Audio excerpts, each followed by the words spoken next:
MSW Media.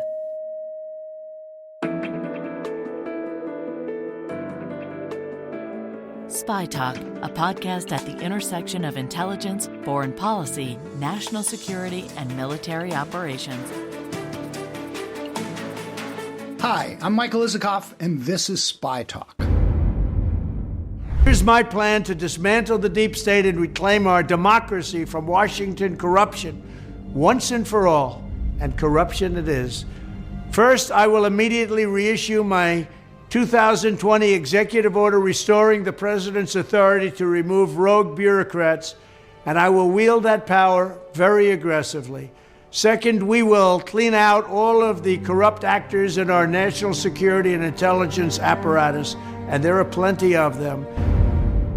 That was Donald Trump in a campaign video last year outlining his sweeping plans to shatter what he invariably refers to as the deep state.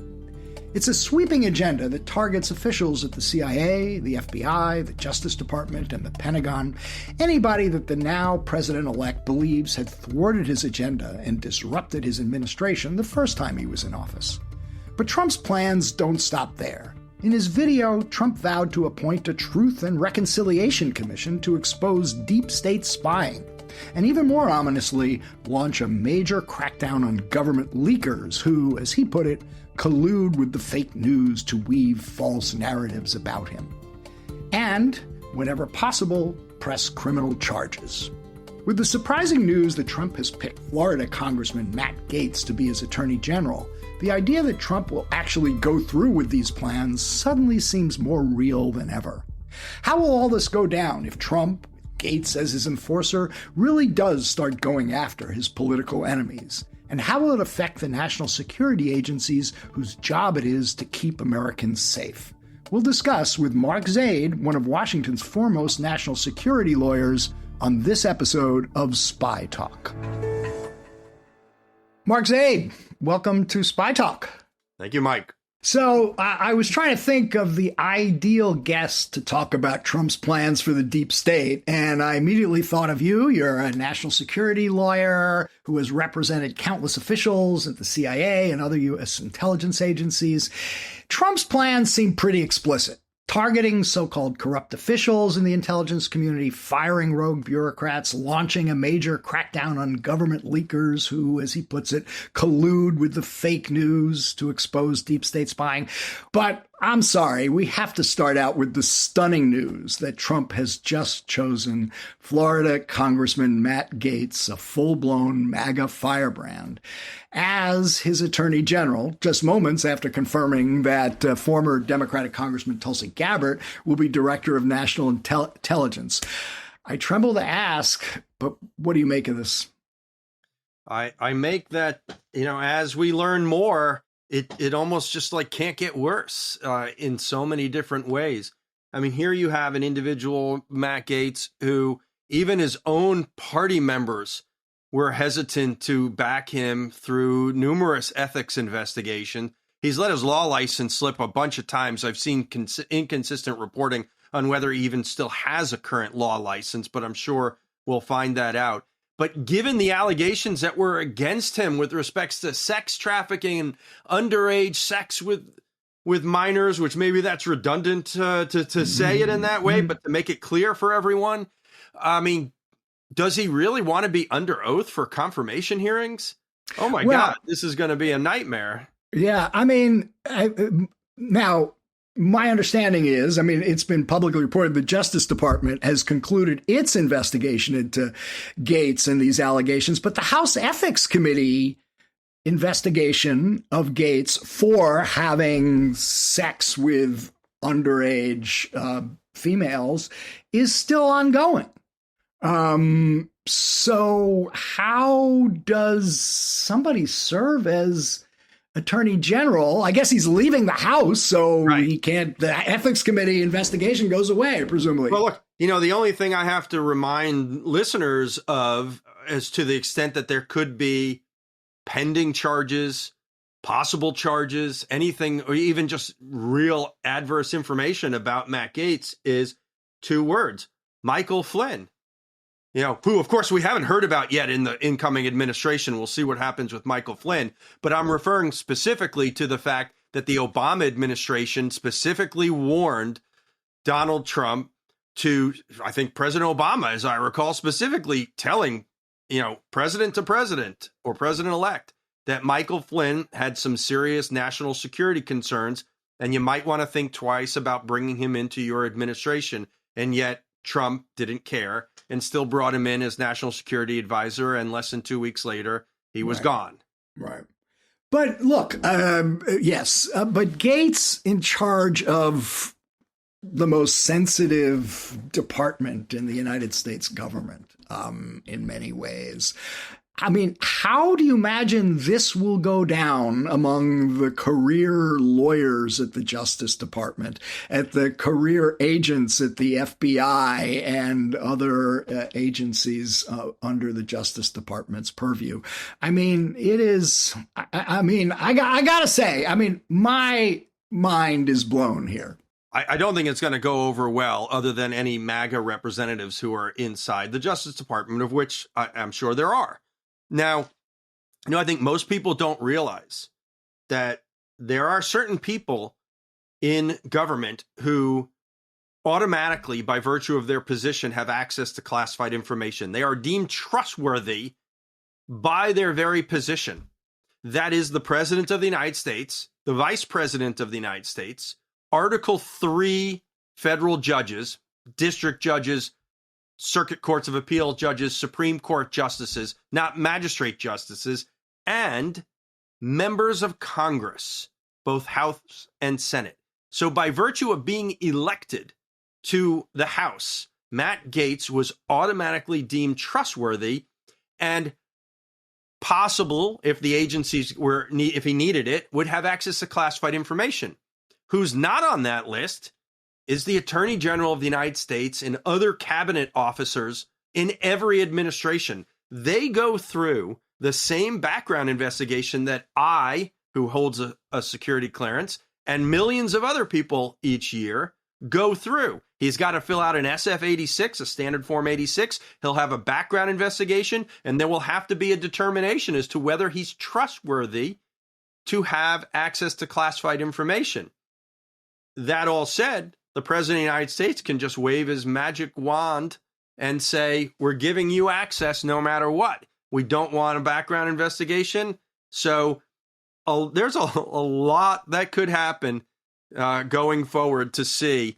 And while this is a blow your mind, as you said, nomination, we will see, where and who lasts. If you think about the old game with the chairs, the musical chairs, we'll see right now everybody's got a chair, and we'll see how many of those chairs are still around come January 20th.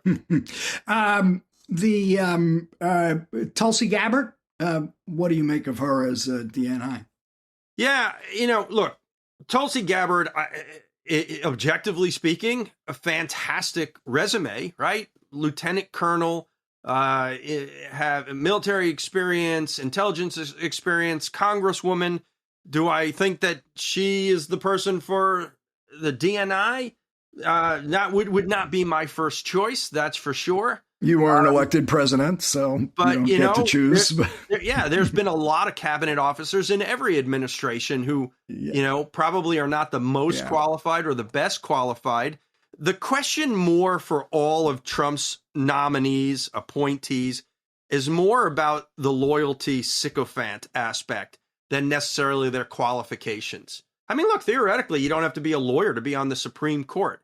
And in modern times, that seems unheard of. But there are a lot of people, if you're a good manager and you have good people underneath you, that they could conceivably do a good job.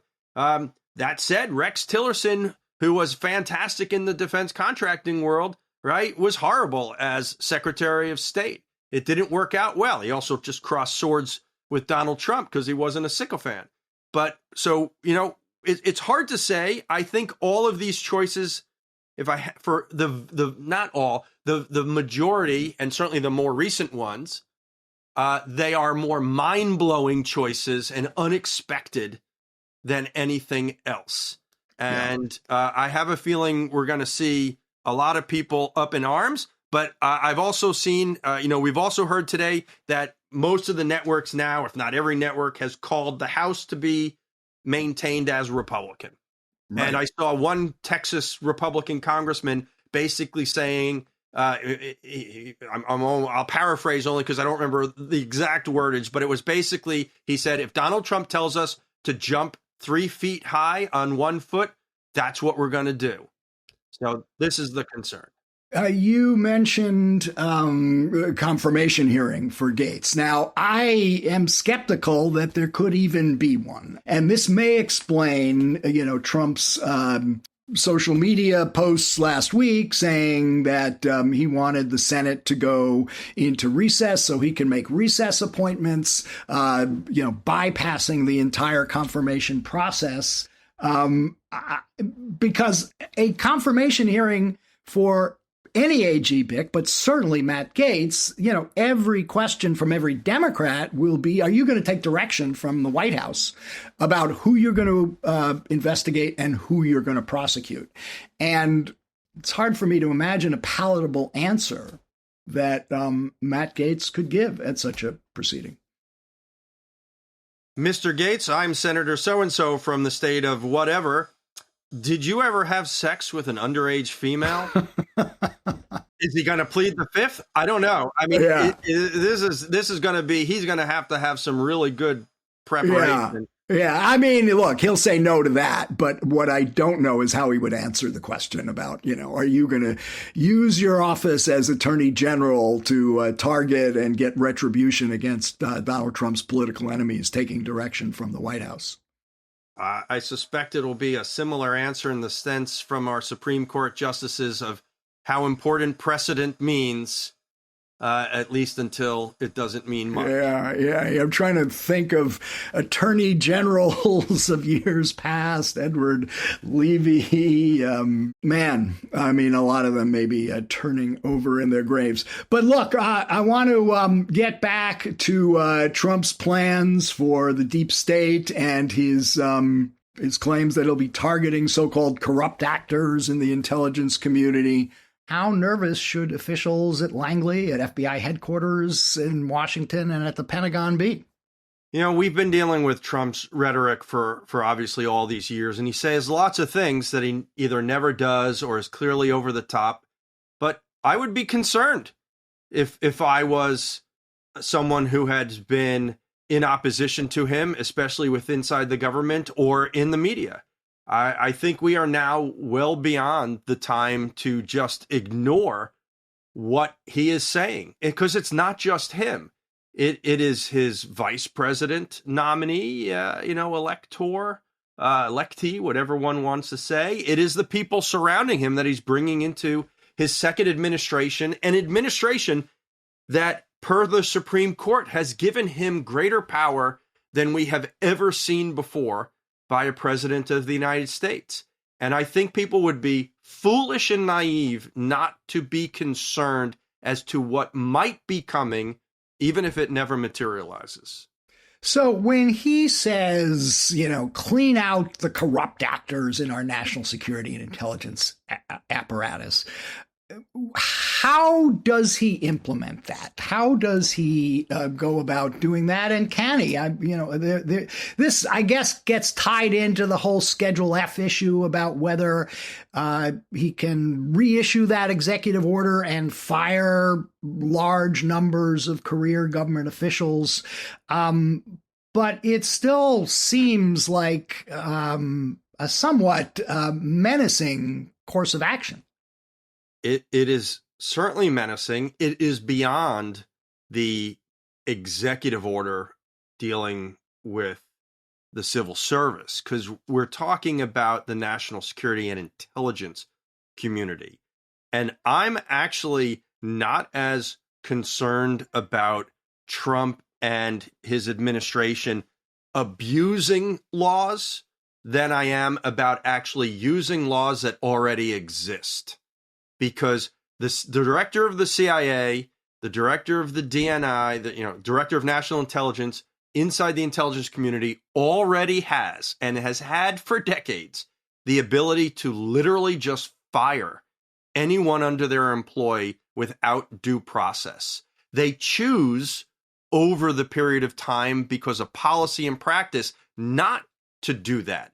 They allow due process. We can debate how good, how viable, how significant due process is, but they have that ability. There is a statute on the books that, as far as I'm aware, has only been used against one of my clients in the last 40 years, because no one else has been able to give me another example, that allows the Defense Department to fire an employee and revoke their clearance without any due process. And I had it happen. And wait, who has the power to do this? The Secretary of Defense, the CIA director, the FBI director, they all are empowered to fire people at will? So it varies from agency to agency, and it's more about where within the community they are.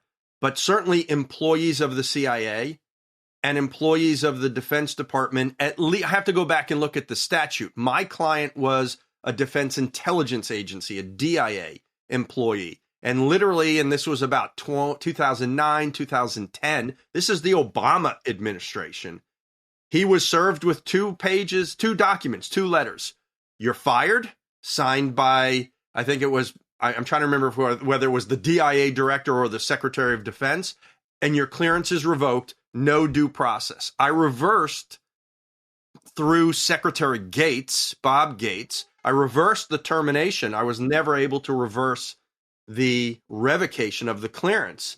And the statute, which was from the mid-'80s, as I recall, allowed that to occur. So they already have the authority to do this and wipe out the corrupt actors in our national security and intelligence apparatus, which is from Trump's own statements. Of course, I don't know what that means. It's whatever he thinks or wants it to mean. Yeah. I mean, when I look through this list, it does seem, entirely drafted through the prism of his own experiences as president. The allegations about Russia, the Mueller investigation, and all the attenuated aspects of it. And I just wonder if you think it goes beyond that. I mean, is this all about him trying to get retribution for the people who he believes went after him on bogus charges about Russia, or do you think it's broader than that? Look, I think there is a core group of people who should be very concerned of retaliation directly by Trump.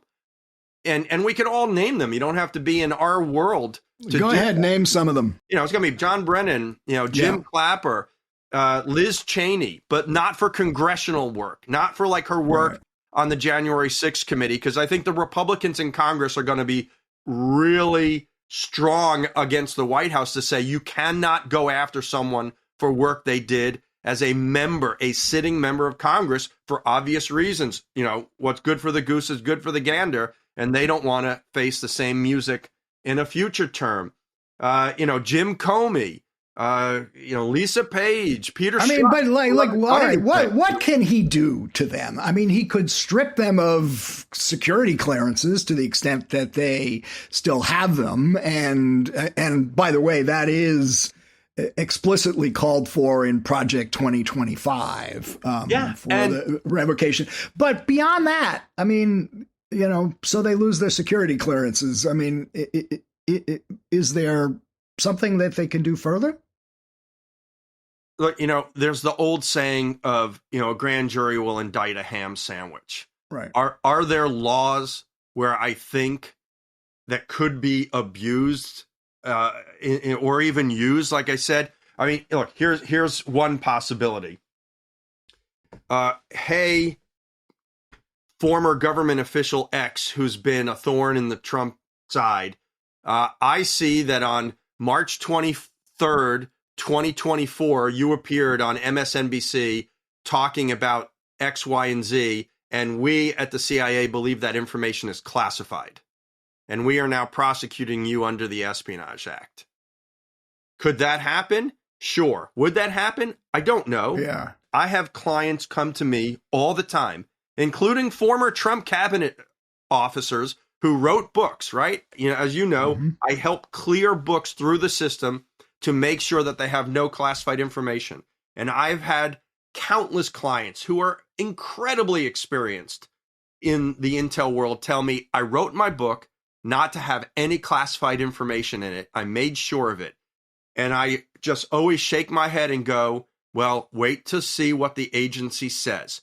And invariably, I rarely have seen an instance where an agency has come back and said, yeah, there's nothing classified. Do I agree with what they say is classified? Right. No, I usually don't. But they come back and say, you need to strip this from the book because it is classified. I just want to go through some of the other items in this agenda and get your take on them. So number 3, right after clean out all the corrupt actors in the intelligence apparatus, number 3 is totally reform FISA courts, which are so corrupt that the judges seemingly do not care when they're lied to in warrant applications. Now, this goes through the lens of the Russia investigation. The most prominent example would be the FISA warrant renewed 4 times against Carter Page, which came up empty and, ultimately led to no charges. But what do you make of that? Does he have a legitimate issue there about reforming FISA? Well, I am 100% for reforming FISA and strengthening transparency with respect to FISA. Look, we learned following Ed Snowden's disclosures that a great deal of the FISA process can be declassified and the sky doesn't fall in the aftermath, that we could see how the court operates. I would take exception to the fact that the judges are lied to in warrant applications or that they don't care.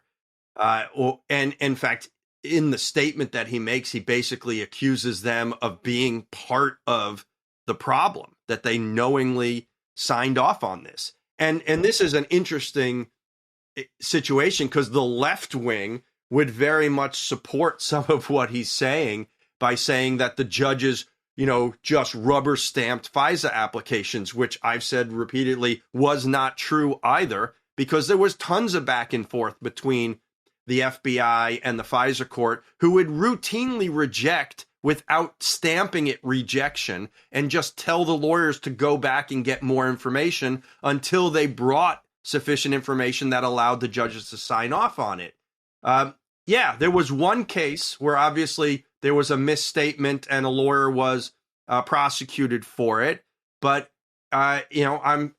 I'll just say I'm familiar sufficiently with the case, and it's not exactly what it was in the public, and it really didn't make much of a difference. And even if it did, it was one example of years, right? FISA applications, the FISA court was created in 1978, as I recall. Right. So it's been around for, almost 50 years. But I mean, the figures that I think are annually published, it's usually they approve, 99% of the applications they get from the FBI, which raises reasonable questions as to how thoroughly they look at them. The FBI knows what works to gain authorization from the FISA court, right? They know it's very much a checkbox. This is what we need to do.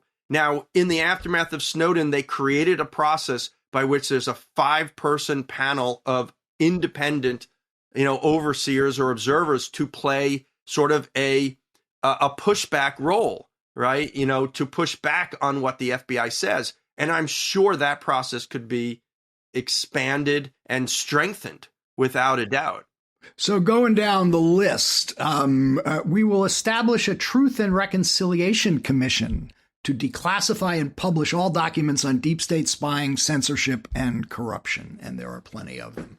Yeah, wow. Truth and Reconciliation, for those who are knowledgeable about international events, that's South Africa. Wow. Are we South Africa and dealing with apartheid and lynchings and murders? I mean, because that's what the Truth and Reconciliation Commission in South Africa was involved. If you look back to 2020, John Ratcliffe, who was then the DNI, released selectively declassified information that his own CIA and others and members of Congress on the Intelligence Committee pushed back on, saying this was totally inappropriate for you to release this raw intelligence data because the president told him to do so, because it was going to harm sources and methods.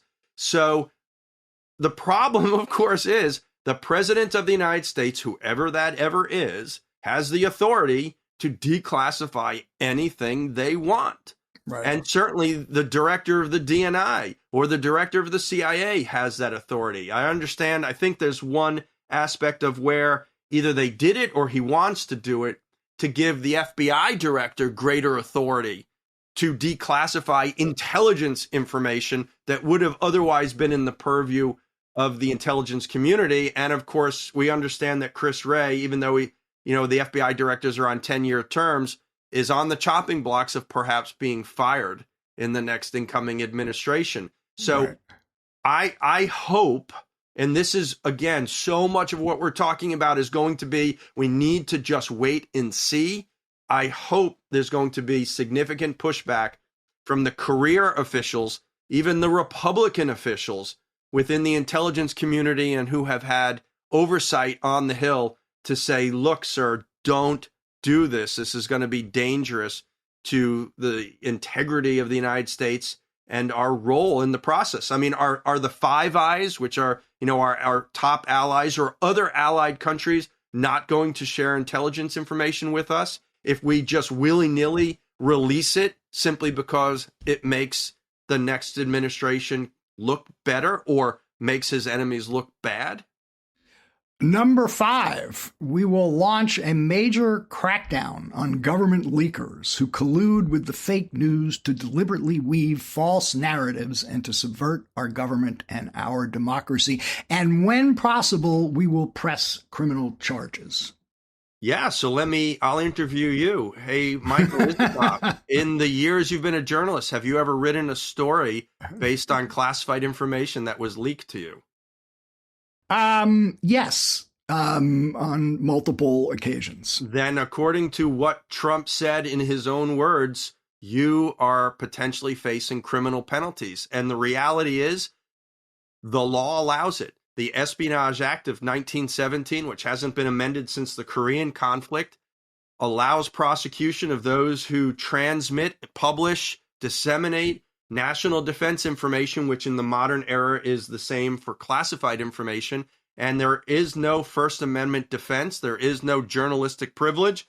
And based on what he said, just reading it as he said, his words is that, you, the New York Times, the Washington Post, the Wall Street Journal, whomever might publish classified information that embarrasses him for the first time really in history, assuming you push aside Julian Assange as to whether or not he was a journalist or a publisher, there will be prosecution of journalists. I should point out, speaking up for myself and my profession, that had people not leaked classified information, we would not have known about the dissents within the U.S. intelligence community to the claims about Iraqi weapons of mass destruction. We would not have known about CIA black sites for people nabbed after 9/11. We would not have known about waterboarding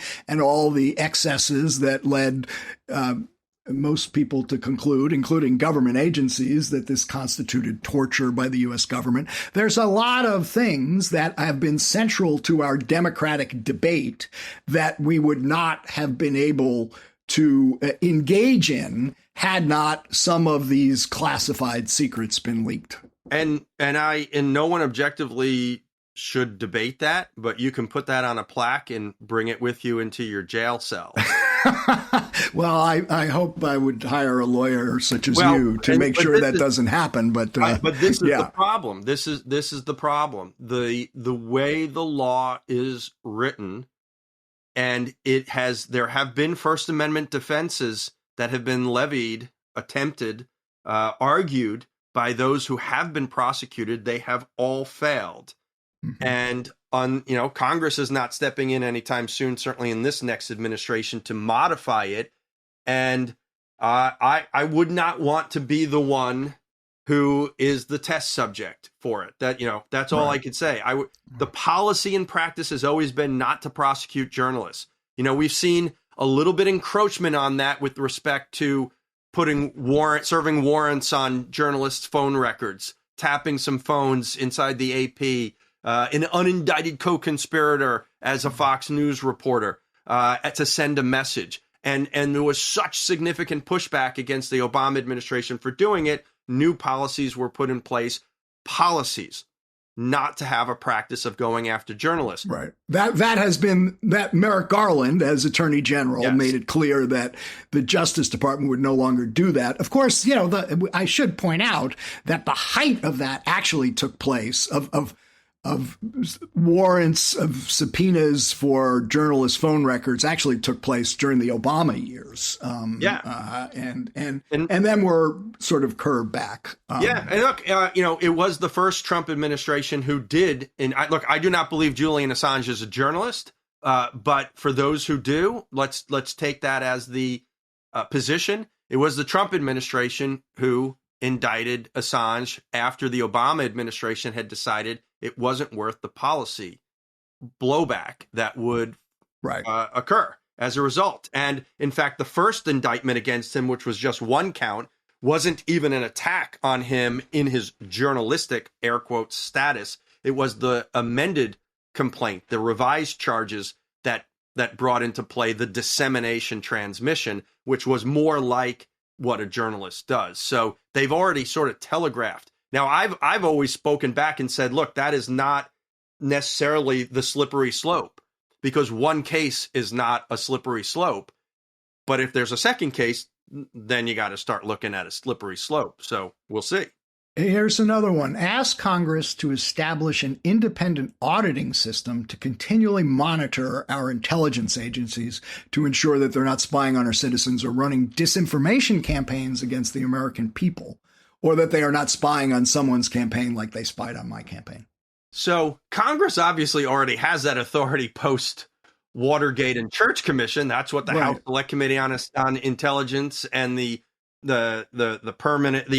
Senate Select Committee on Intelligence, the HIPSI and the SISI, that's their job. I mean, so Congress already has that. They don't need an independent auditing system. But what they're talking about with respect to, running information campaigns, do you mean exercising their First Amendment rights? Right? Because that's what the 51 former intelligence officials who signed the Hunter Biden laptop letter, and I represent more than half a dozen of them, that's what they did. They cleared the letter through the CIA, who gave them permission in the sense that it did not contain classified information. And the law is either it has classified information or you have a First Amendment right to publish it. There is no in between. And now, of course, in that case, if we had somebody from the Trump side here, or even not necessarily the Trump side, but who might say, look, they had a First Amendment right, those former intelligence officials, but they were wrong. The laptop was real. It was authenticated by the FBI, and it was used in the court proceedings against Hunter Biden.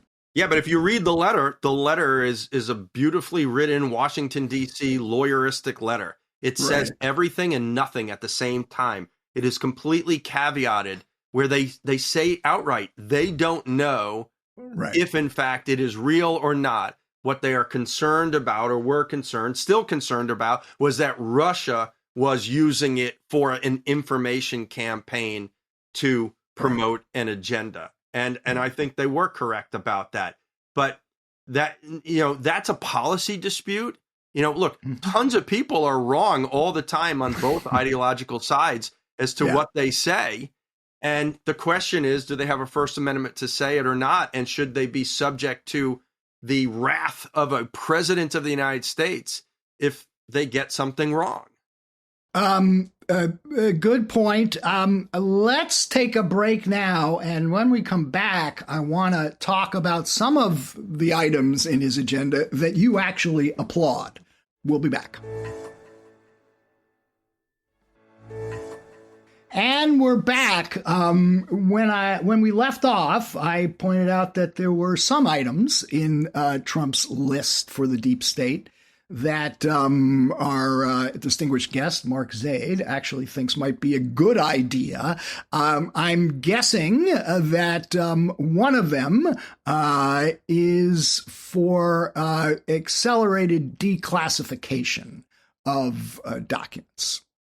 Sure, absolutely. Look, I have spent my entire 30-plus year career trying to advocate for transparency and litigating cases to ensure proper declassification. And there is rampant overclassification. We've known that for decades. More than 50% it has been admitted to by senior government officials in both administrations, Republican and Democrat, that there's too much classification, there is overclassification, and that there is information that could long ago been declassified. So sure, that is great, and as we go through the list of the several things here that actually have some merit, the problem is every single one of them then has that follow-on sentence that ties it to root out the deep state, vindicate me, I want revenge. But, if we could come up with better system, and we've been lots of people have been working on it, including the Biden administration, to use artificial intelligence, AI, to strengthen and expedite declassification, to allow the computer system to assess and review millions and millions of pages of documents that humans just don't have the time to do, to determine, actually, look, here's a document of which is still classified, but 92% of the information was declassified 12 years ago. I mean, we see that happen all the time. My sense, having been through this many times over the years, is that real declassification only happens when it's in the political interest of the powers that be, or they're under political pressure to do so. That's when you get declassification. In particular, I'm going back to when the Senate report, both the 9/11 Commission and also the Senate report on Iraqi WMD, there was enormous political pressure to release stuff that had not previously been out there, and then it happened. But if you leave it to the career people, their default is always going to be exceedingly cautious not to declassify. No, I absolutely agree. Look, I think it was the New York Times, I recall, just recently lost a FOIA case trying, and it might have been another entity, so it doesn't matter, but trying to get information regarding the Senate torture report declassified, which there's been a big push for people to do, but for the most part still is classified. Or let's look at the JFK assassination records, which Trump has routinely said he was going to, declassify everything. Well, he was the president at the time when the law, expired, in the sense when it was enacted in 1992. It said everything subject to it has to be declassified and released by 2017, 25 years. And that was postponed. And then before he had to do it, apparently Mike Pompeo, then CIA director, went over to the White House and told Trump not to do it. And he didn't. Now, I'll caveat that by saying, I don't think there's anything in there that would make a darn difference if you were. That was my next question. Do you think there's anything there? No. I mean, it would be great for history. I think there'll be some really interesting information that historians would devour, but there's not going to be anything. There's very few documents that will even pertain to November 22nd, 1963. Yeah. I helped write what the definition of an assassination records was as it's applied with the review board. But Trump has said he's going to declassify everything. So look, knock yourself out. More power to it. Do it. But you didn't do it the first administration either. And I don't think it will make a difference. 9/11 is another big area where people have pushed for declassification mostly. And we've actually gotten quite a bit more in the last few years about the FBI's investigation into Saudi involvement, possible Saudi involvement. And a lot came out that we didn't know in the years many of us were writing and reporting on 9/11, and that the 9/11 Commission itself didn't have. Yeah, so we will see. But of course, we know Jared Kushner does a lot of business with the Saudis.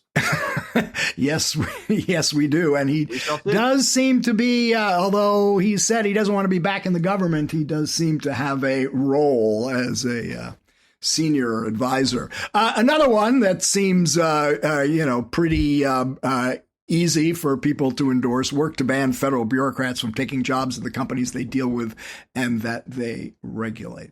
Yeah, look, there's been a revolving door for years. Very often we see a federal employee is working for their agency on Friday, and then all of a sudden on Monday, they're working at a defense contractor that was working on some of the same things. Now, there are ethics rules that apply, that exist, and there are some rules where a government official who works specifically on a project is permanently, in perpetuity, never allowed to work on that. And there are others where it is a matter of time. You have to have a year go by or whatever the framework is that exists. But sure, I would have no objection to strengthening the ethical boundaries between the exchange of government officials or transfer and individuals. I'm trying to figure out, how Elon Musk is going to cut, fire all these employees, with the U.S. government, where already most federal agencies that I deal with are already taxed to the max, that they don't have enough people to do work. So what are you going to do? You're just going to hire contractors to do the job? That's a big issue and has been one for years. And it is going to cause a lot of problems. Given all the massive interests that Elon Musk has with interactions with various tentacles of the federal government, how is he going to be able to serve in this position of, director of government efficiency and order around government agencies that may be interacting with Tesla or his rocket company or many of his other interests? Yeah, we don't know, right? Is this going to be a federal agency? They say no. Is it going to be something within the White House itself? Will it be subject to the Federal Advisory Committees Act? Will it be subject to FOIA? Will it be like, for those who can remember back, as I know you do, and can, Hillary Clinton's health care task force, which caused all sorts of controversy? There are a lot of questions that will come up as to how this operates, who has oversight over it. Are they being paid to do this work? Are they going to be benefiting by making recommendations that what they say to cut in government is actually just being transferred to the contracting world, which, guess what they run? Mm-hmm. We'll see. As I mentioned before, Kash Patel, the MAGA zealot, was not named as the CIA director, which people had been floating before. Instead, it went to John Radcliffe, the former member of Congress, member of the Intelligence Committee, and director of national intelligence towards the end of Trump's first term. What do you make of that pick? Yeah, I'm not surprised. Look, everything so far, he's putting loyalists into these positions. Some of them are clearly controversial, but he's entitled to do it. There are questions as to how qualified some of them are. Will they, in fact, be confirmed even before a Republican-controlled Senate, like Pete Hegseth, the Defense Department selectee, apparently? There's questions as to whether or not he will be able to survive a confirmation process. Will there even be confirmation hearings? Wasn't Trump was pushing for the Senate to go into recess so he can make recess appointments and therefore does not have to have his people go through confirmation hearings. And I could well understand why he would want to go that direction. And I don't know how significant the confirmation process will frankly be, because we saw in the first Trump administration that there were countless senior execs, like the Secretary of DHS, who were in an acting capacity for years at a time.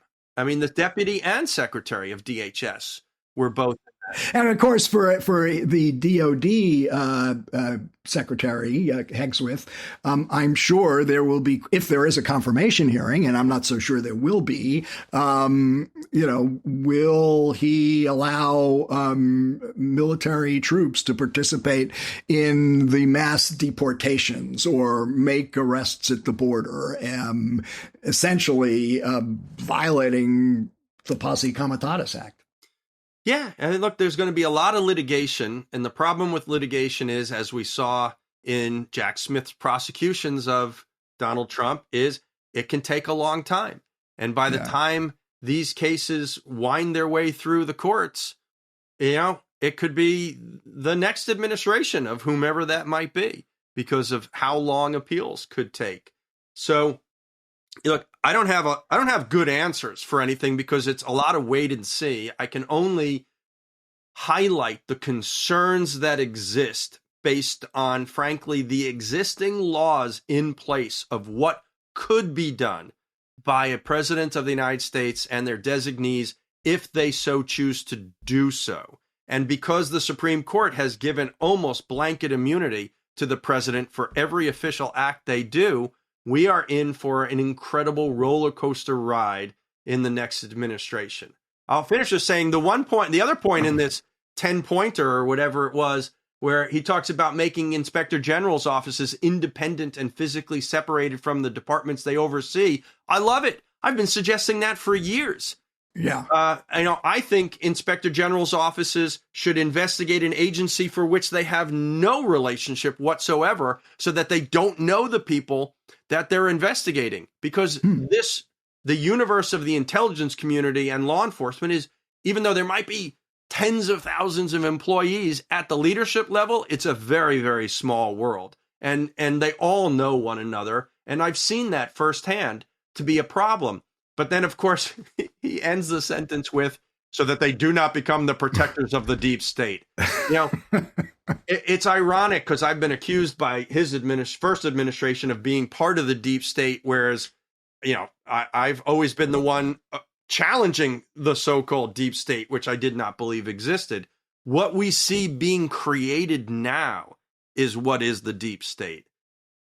It's not what the Trump administration. Okay, just explain that a little bit. That's an interesting observation. And it's not even a deep state. It's the overt state. It's the clear telegraphing by this incoming administration of putting in loyalists to just do what the king-in-chief, commander-in-chief says. That to me is the functionality of the deep state, right? What the deep state historically has meant is this subversive government that no one knows about that's really pulling the strings.